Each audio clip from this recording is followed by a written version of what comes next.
गुरु महाराज जय श्री परमानंद। गुरु महाराज, फरीदाबाद से ललित शर्मा का प्रश्न आया है। उनकी जिज्ञासा है कि कुछ ऐसे लोग होते हैं जिनके घर के परिवार के दबाव में या समाज के परिवार में कभी कभी जबरदस्ती गुरु धारण कर देते हैं किसी आयोजन पे। अगर उनकी कुछ शंकाएं हैं जिनका समाधान उनके आश्रम से या उन गुरु महाराज से नहीं हो पाता है, तो क्या भविष्य में वो गुरु बदल सकते हैं और क्या यह समाज की दृष्टि से उचित है? कृपया इस पर प्रकाश डालें। मेरी प्यारी प्यारी आत्माओं, आप सब कैसे हैं? मैं समझता हूं आप सब ठीक होंगे, स्वस्थ होंगे और आपकी स्वस्थ होने की, आपकी सुख और समृद्धि की उस परमेश्वर से मैं कामना करता हूं, गुरु महाराज से। आज जो प्रश्न आया ललित जी का, जो मैं समझ पाया, उनका जो मंतव्य है, उनके पूछने का जो भाव है वो यह है कि किसी आयोजन में हम लोग जाते हैं, माता पिता के, पत्नी के या पति के या भाई बांधव और भी होते हैं, उनके दबाव में आकर के हम अनिच्छित, हमारी कोई इच्छा नहीं थी, हमने गुरु धारण कर लिया, नाम दान ले लिया, शिष्य बन गए और काफी समय तक ठीक चलता रहा। मगर जब जब वो आश्रम जाते हैं, संत आते हैं, तो कुछ उनकी शंकाएं हैं जिनका समाधान वहां से नहीं हो पा रहा है, चाहे वो गुरु महाराज हो या आश्रम हो, शंकाओं का समाधान नहीं हो पा रहा है। तो ऐसे में स्वाभाविक है कि व्यक्ति को अरुचि हो जाती है और उसके अंदर एक घुटन पैदा हो जाती है, समाज से भी नहीं कह पाता वो। तो उनका प्रश्न है, क्या गुरु को चेंज किया जा सकता है? क्या समाज में, परिवार में, हमारे जीवन में, आध्यात्मिक में या हमारी भक्ति में क्या इसका कोई प्रभाव पड़ेगा? मैं जो समझा। तो ललित जी, प्रश्न बहुत अच्छा आपका, और ये जो प्रश्न है आपका वो आम जनमानस में चल रहा है, क्योंकि हम बिना जाने, बिना परखे, बिना देखे हम गुरु धारण कर लेते हैं। किसी की दाढ़ी अच्छी है, किसी का चेहरा अच्छा है, किसी की भाषा अच्छी है, किसी का प्रवचन अच्छा है, किसी का आश्रम बहुत बड़ा है, कोई बड़ी बड़ी गाड़ियों में चल रहा है, किसी के पास मंत्री लोग जा रहे हैं या किसी के पास प्रधानमंत्री जा रहे हैं और बड़ी लंबी चौड़ी भीड़ है। इन सबको देख करके और किसी दबाव में आकर के हम गुरु धारण कर लेते हैं, मगर जिस उद्देश्य के लिए हमने गुरु धारण किया था वो उस उद्देश्य की पूर्ति नहीं हो पाती है। या तो हम सामाजिक दृष्टि से या आर्थिक दृष्टि से या आध्यात्मिक दृष्टि से, इन तीनों में से कोई न कोई हमारा मंतव्य होता है। आर्थिक दृष्टि से गुरु धारण कर लेंगे तो हमारा कल्याण हो जाएगा, बिना कमाए धन आने लगेगा।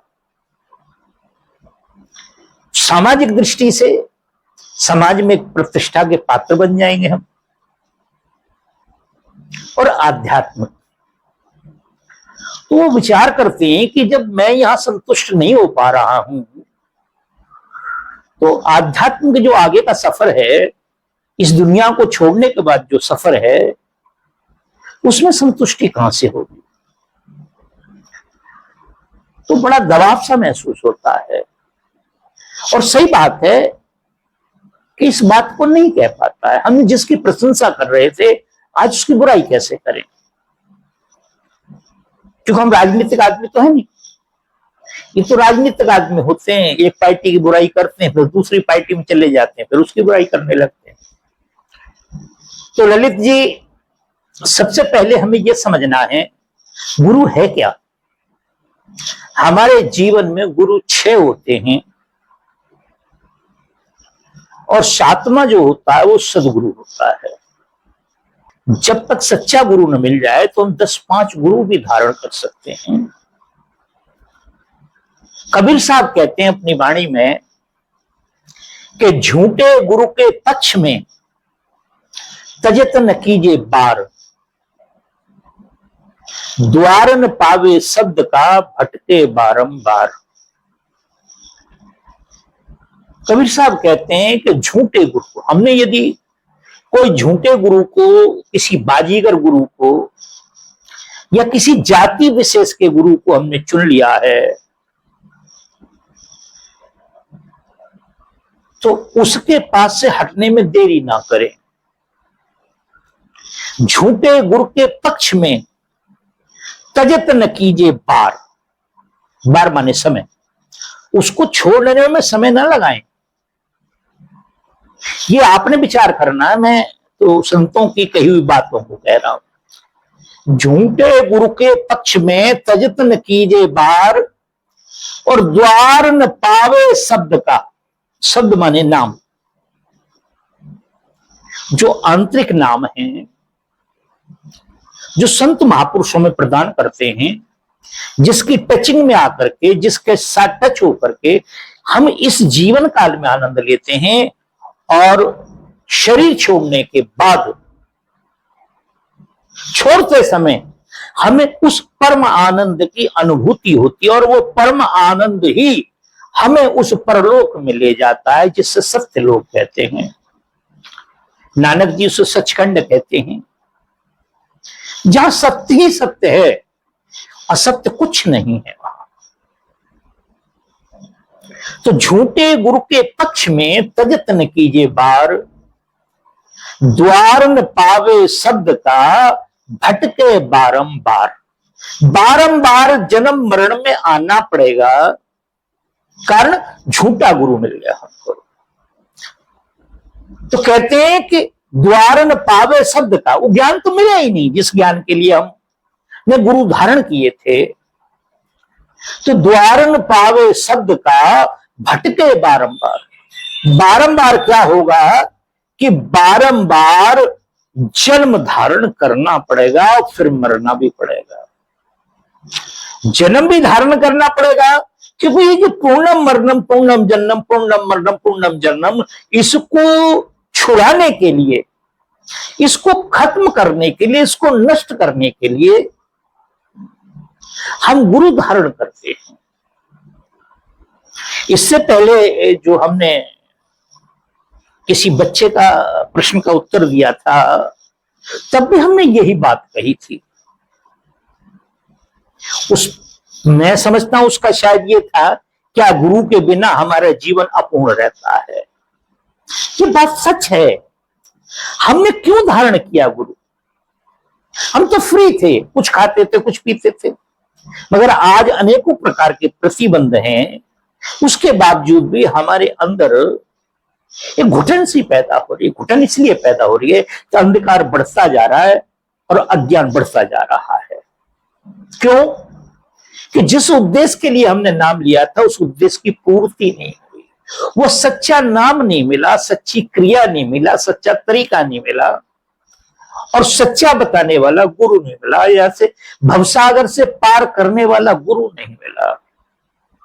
वो मिल गया आपको, जिसको मैं बारंबार कहा करता हूं कि आप गुरुओं की शरण में जाएं, व्यापारियों की शरण में न जाएं, किसी जाति विशेष की शरण में न जाएं। किसी जाति विशेष का गुरु होगा नहीं। जिस प्रकार डॉक्टर हम श्रेष्ठ देखते हैं, डॉक्टर अच्छा देखते हैं, हम उसकी जाति नहीं देखते। डॉक्टर अच्छा देखते हैं, उसकी जाति नहीं देखते। हम एक भवन का निर्माण करते हैं, तो हम इंजीनियर बहुत अच्छा ढूंढते हैं, मिस्त्री बहुत अच्छा ढूंढते हैं, हम कभी उसकी जाति का पता नहीं करते। हम सिर्फ यह पता करते हैं कि इसका काम कैसा है। जैसे कुछ लोग कहते हैं कि ये कारपेंटर ऐसा है, इसका काम बोलता है, ये लोहार ऐसा है, इसका काम बोलता है, ये मिस्त्री ऐसा है, बहुत सुंदर कोठी बनाता है। हम उसकी जाति नहीं पूछते, क्योंकि जाति वहां पूछी जाती है जहां हम कोई विवाह शादी, कोई संबंध करना चाहते हैं। गुरु धारण करने में किसी जाति का वो नहीं है। जैसे एक संत कहते हैं कि जात न पूछिए साधु से। साधु की कोई जात नहीं होती, संत की कोई जात नहीं होती है, मगर हमारे अंदर भ्रांतियां भर रखी हैं। जात न पूछिए साधु से, पूछ लीजिए ज्ञान,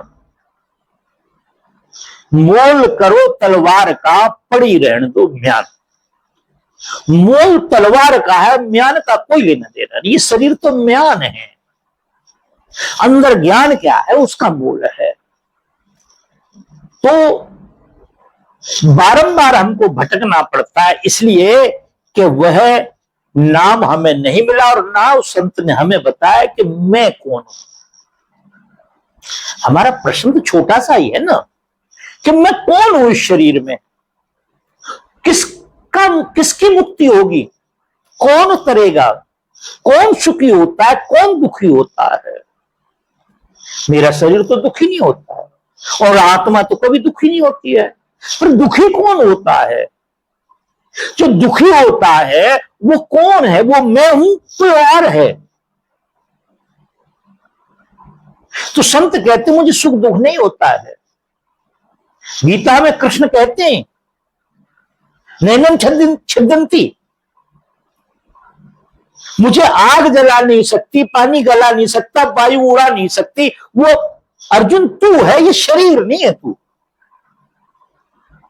वो मैं कौन हूं वो हमें गुरु बताते हैं कि तू शरीर नहीं है, तू इंद्रियां नहीं है, तू किसी जाति में नहीं, तू मनुष्य नहीं, कोई तू पशु नहीं है। तू एक शुद्ध और पवित्र आत्मा है, तू एक शुद्ध और बुद्ध आत्मा है, तू ही परमानंद है, तू ही सच्चिदानंद है, तू ही जो वेद का प्रणव है वो तू है। जो वेद में ओम कहा वो तू है, जो राम कहा वो तू है, जो नाम कहा वो भी तू ही है। तू कौन है? मैं एक पवित्र आत्मा हूं, मैं एक शुद्ध आत्मा हूं, मैं बंधन मुक्त आत्मा हूं। जो सुख दुख होता है, जीवन मरण होता है, वो मन का होता है, वो मन मैं नहीं हूं। मैं एक शुद्ध बुद्ध आत्मा हूं, मैं ना शरीर हूं, ना इंद्रियां हूं, और ना इंद्रियों के बस में जो पड़ा हूं वो मैं हूं। यह संत बताते हैं, यह गुरु बताते हैं, इसीलिए हम उसको नामदान कहते हैं, इसीलिए हम उसको शरणागति कहते हैं। तो ये तो बात ये रही। अब बात ये आती है कि मैंने अभी थोड़ी देर पहले कहा कि हमारे जीवन में गुरु 6 होते हैं और जो 7वां होता है वो सदगुरु होता है। 6 गुरु किस प्रकार से होते हैं? सबसे पहले जो गुरु होते हैं वो माता और पिता होते हैं। सबसे पहले गुरु जो होते हैं माता पिता होते हैं, जिनके मिलन से हमारे शरीर की रचना होती है। दूसरा गुरु जो होता है वो दाई होती है। तीसरा गुरु होता है वह होता है जो नामकरण करता है, जो पांडित कर्म के माध्यम से जो धर्म के विषय में हमें जानकारी देता है और हमारा नामकरण करता है, हमारे इस शरीर का नामकरण करता है। चौथा गुरु वो होता है जो हमें किसी प्रकार की शिक्षा देता है। क्या करता है? शिक्षा देता है। हम लोहार हैं तो हमें लोहार की शिक्षा मिलेगी, हम कुम्हार हैं कुम्हार की शिक्षा मिलेगी। इस प्रकार का कोई गुण देता है उसको भी हम गुरु कहते हैं। पांचवा गुरु वो होता है जो हमें विद्या अध्ययन कराता है, जिसको हम टीचर भी बोलते हैं। छठवां गुरु वो होता है जो हमें बाहरी तरह से किसी नाम से किसी धर्म मजहब के विषय में समझाता है और सिखाता है, और उसको पुरोहित भी कहते हैं और उसको गुरु भी कहते हैं। जैसे किसी ने कहा कि राम की भक्ति करो, किसी ने कहा कृष्ण की भक्ति करो, किसी ने कहा शिव की भक्ति करो, किसी ने कहा हनुमान की भक्ति करो, किसी ने देवी की भक्ति कराता है, कोई गंगा की भक्ति कराता है। ये सारे के सारे गुरु होते हैं, ये संसारी गुरु होते हैं। इन्हें संसार से आगे का कुछ मालूम नहीं होता है। ये तुम्हारे शरीर से, मेरे शरीर से, इनके शरीर से, इनके शरीर से संबंधित ज्ञान देते हैं, उसके ऊपर का कोई ज्ञान नहीं होता है। सातवां जो होता है उसे सदगुरु कहते हैं। सदगुरु का अर्थ है जो परमात्मा की तरफ से आया है लोगों के अज्ञान के पर्दों को फाड़ने के लिए, लोगों के अज्ञान को खत्म करने के लिए। लोग जो आज इस संसार में घुटन में हैं, जो पीड़ा के अंदर हैं, अपनी पीड़ा किसी से नहीं कह पा रहे, किसी को यही नहीं मालूम हम जाएंगे कहां, कहां से आए हैं।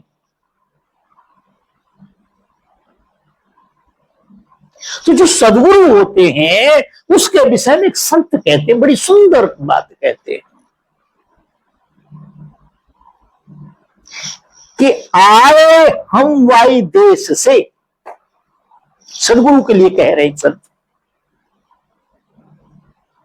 एक और बात याद रखें, संत ही सदगुरु होते हैं और सदगुरु ही संत होते हैं।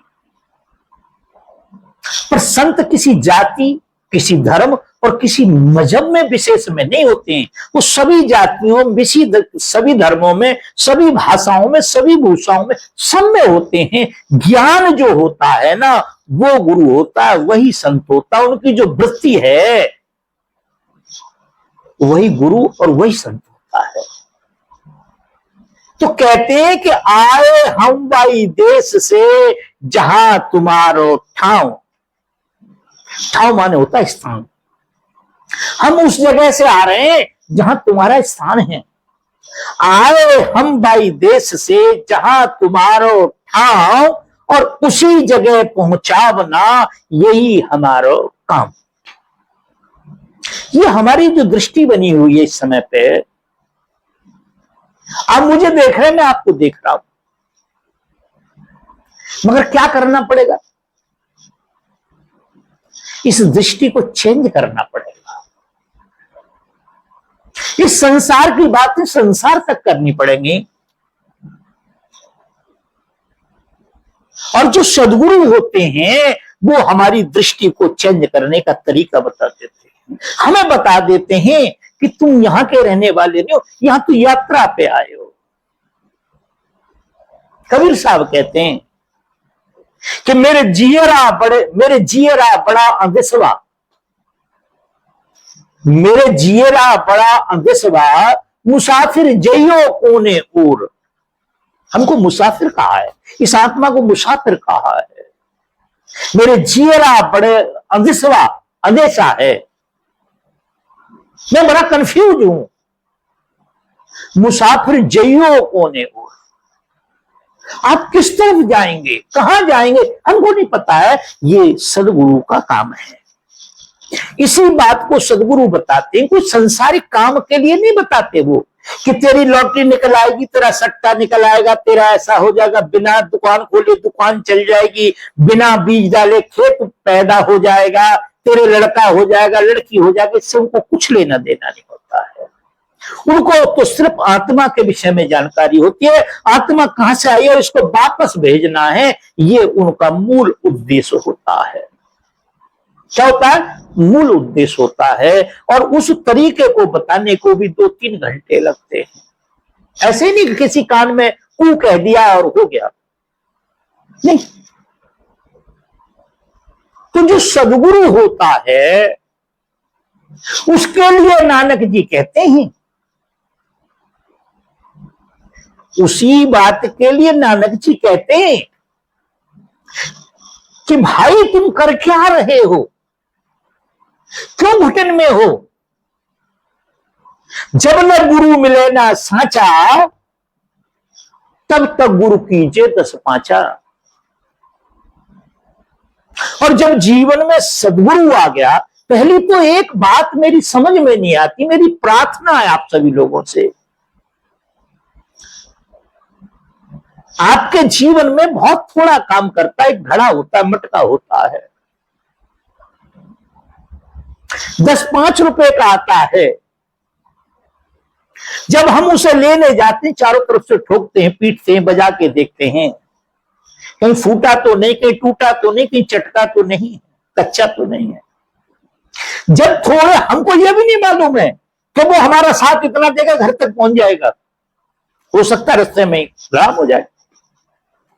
जब वो एक 10 रुपए की चीज को थोड़े समय के लिए हमारे जीवन में साथ देगी, उसके लिए हम उतनी पड़ताल करते हैं, ताक-झांक करते हैं, जानकारी करते हैं। और जिसको हम जीवन समर्पण करने जा रहे हैं, जो हमारे परमार्थ को बना रहा है, जो परलोक को बना रहा है, जो परलोक के विषय में बता रहा है, उसके विषय में कोई जानकारी नहीं।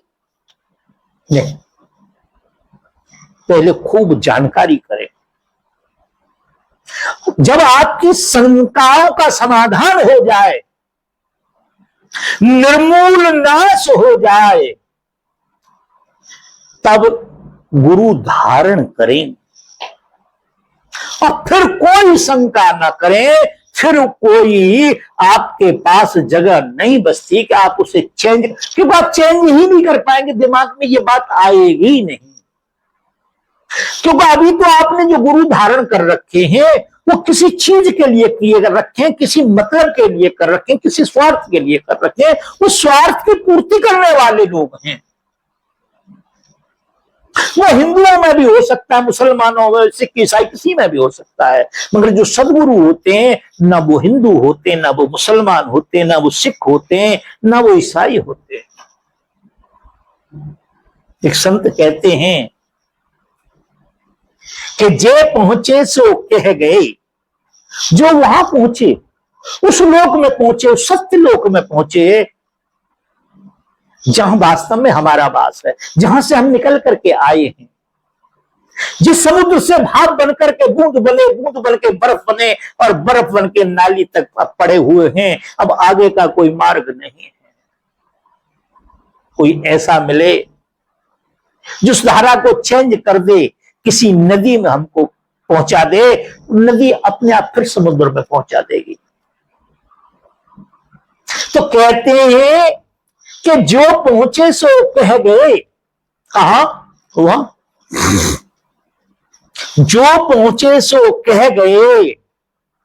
और सबकी एक ही बात, सभी संतों ने एक ही बात, सभी संत एक ही बात कहते हैं, चलो चलो चलो चलो।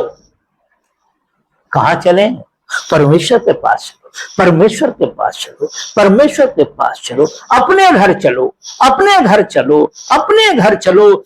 इस काल के देश में क्या करना, इस काल के घर में क्या रहना, जिसे देखो सब ही दुखी हैं, या कोई सुखी नहीं। न राजा सुखी, न प्रजा सुखी, न संत सुखी, न असंत सुखी, न गुरु सुखी, न चेला सुखी, कोई सुखी नहीं है यहाँ पे।